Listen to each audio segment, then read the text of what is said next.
I'm the type of person who can genuinely enjoy most, if not all, genres of gaming. When I was a bit younger, I stumbled upon Harvest Moon: A Wonderful Life for the Nintendo GameCube. Up until that point, I had no idea that I would enjoy life and farming simulators as much as I did. From The Sims to Stardew Valley, they've all garnered my attention. So, one day when I was rooting around on Steam, I found this strange little farming simulator by the name of Farm Together. It's a pretty common rule of thumb that a bad game can oftentimes be made better if you can mock it with your friends. So by that logic, a good game can often be amplified by the same metric. This is where Farm Together stands out from its related content. Farm Together is a farming simulator much like other simulators. However, you and what looks like 4 or more of your friends may join together and farm, ranch, and fish to your heart's content. This game, being in early access, is constantly looking for suggestions from its community and has been updated with new content on a regular basis. Now, I should note that this game was released before Stardew Valley's multiplayer mode was introduced. Why, you say? Because even they have noticed the sheer novelty of being able to run around and grow a farm together. Farm Together is a very beautiful game. It was this, actually, that made me pick it over spending most of my time in another game like Stardew Valley. I first began playing this game on my all-in-one desktop, and I thought it looked pretty good then, but once I played it on my new gaming computer, and I saw it for what it was, and it is absolutely stunning. I definitely suggest you hop in this game and crank everything to max, and just soak in the ambiance, and it's awesome. From the beautiful spectrum of colors they've used to the changing seasons, watching your farm change periodically is something really awesome to see. The graphical style they've chosen really allows for some interesting character and animal design. This game's early access status, however, is no more apparent than in its offerings in the animal variety and crop design. Many of the available crops and animals are clearly just palette swaps of each other. Now, while this may not bother some people, I cannot help but feel a tinge of laziness here. It doesn't hurt the experience to have things this way, but it does feel like one of those things that could have been done better had they taken the time. Not a major gripe, but a gripe nonetheless. The seasons in this game occur every 17 minutes, and thusly you are greeted with a beautiful alteration in your farm. In the summer, your farm is transformed into a pale green, almost swamp-like environment, and you can almost feel the heat in the textures in the distance because they're distorted by heat waves. In the fall, it rains, like all season long for me. I know that it rains in other seasons, but for me, I primarily get it in the fall. And this is an odd design choice, as in America, spring is most commonly associated with rain. This can be explained by the fact that the game was most likely created by people in the southern hemisphere, because it's reversed there. All that good scientific nonsense. Either way, the game looks absolutely incredible, from its bright and colorful daytime sequences to its dark and elegant night sequences in which a butterfly follows you and acts as a mobile light source. This game stuns me every time. Next up is gameplay, and it's about as rudimentary as it seems. You plant things or purchase animals, and then you wait. This is very much going to determine your level of enjoyment here. It's basically a much more involved version of Farmville, and there's nothing wrong with that. The game has a lot more going for it than Farmville does. First off, you can't pay to advance your farm, because you pay up front. Any and all currencies you may get are earned in the game. Speaking of which, there are, at the time of this recording, 4 currencies. Gold you get by harvesting crops and animal products. Diamonds you get by selling those products at stalls you set up around your farm. Medals or ribbons, which you get by completing quests that the game generates. These quests that you're given have to do with really simple things like harvesting large amounts of crops. This can get a little annoying at times depending on what they ask for. For example, they might ask you to plant 50 blueberries. Simple enough. But then in the same quest, they might ask you to plant something like 40 apple trees or 120 tropical fish. Each type of product in the game has some sort of gameplay inhibition other than the crops. See, the crops, you plant them, you wait, and harvest. Simple.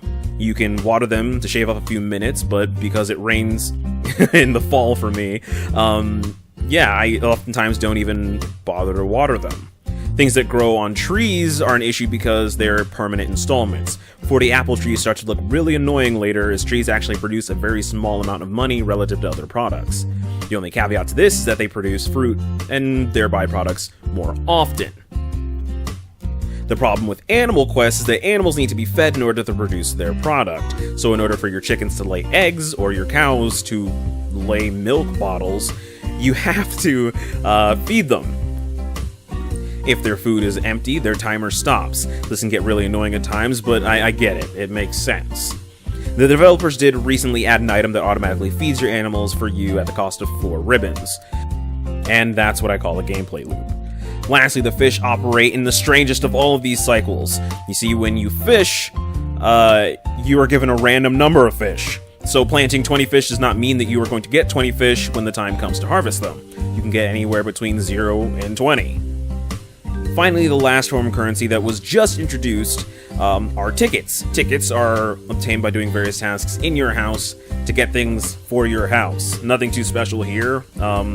What I would say about the currencies is that they need to calm down a little bit. It's getting a little nuts.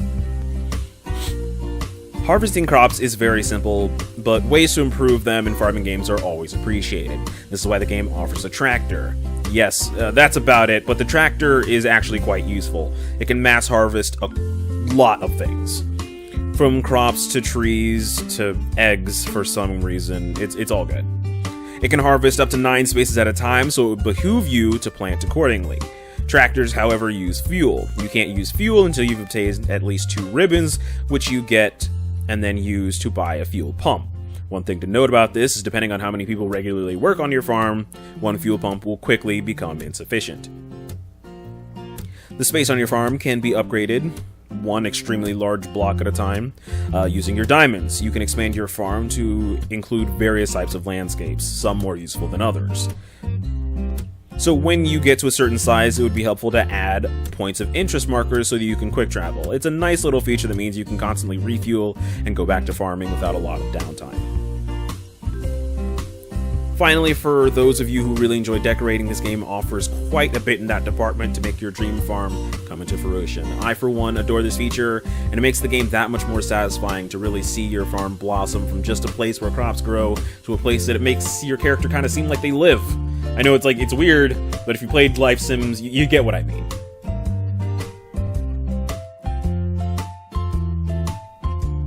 This game's claim to fame is its multiplayer. From the main menu, you are given the option to find other farms. This means that you can visit not only your friends' farms, but also randos. This can be useful for finding inspiration for your farm, but you also gain experience for working on other people's farms. But don't you worry, people won't be able to ruin your farm with their nonsense. You can establish what kinds of things people can do on your farm when they visit. Want your friends to be able to do everything that you can do? No problem. You want randos to only be able to harvest and water your crops? No freaking problem. This is something I really like because I would hate to come back to my farm and realize that all my money was spent on just ridiculousness, which has happened.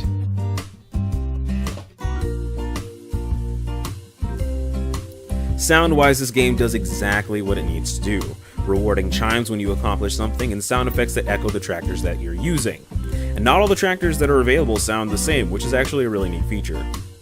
The music in this game is just so charming and fits the theme of the game so well. I hope, though, that as the game expands, they acquire more tracks, either from Josh Woodward, who is responsible for the game's current instrumentals, or other indie artists. You should check him out, though. I really think if you're into that earthy hipster sound, you'll really find his vocal tracks to be very appealing. This game houses none of that, though, just simple acoustic melodies. And my goodness, are they beautiful. What I would like to see, though, is at some point a change in music when the seasons change, something to accompany the new mood, as it were. I do find myself getting tired of the limited number every once in a while, so I do turn on Spotify and jam my own tunes. I find that anyone with a musical preference can enjoy this game. From Celine Dion to 2 Chainz, it all works. I'm particularly fond of listening to Jack Johnson while I play. I feel like this game was made for his discography.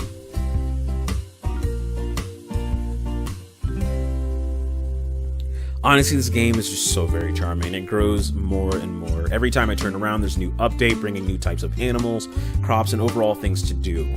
However, this game did recently go up in price from $15 to $18, and I can't honestly blame them. With the addition of the houses, I think this game is really gaining a new identity, and I think it'll get even deeper with things going on later.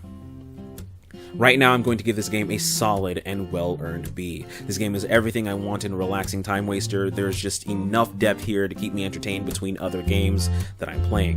What's more, playing and decorating with your friends really makes this game shine like few others can.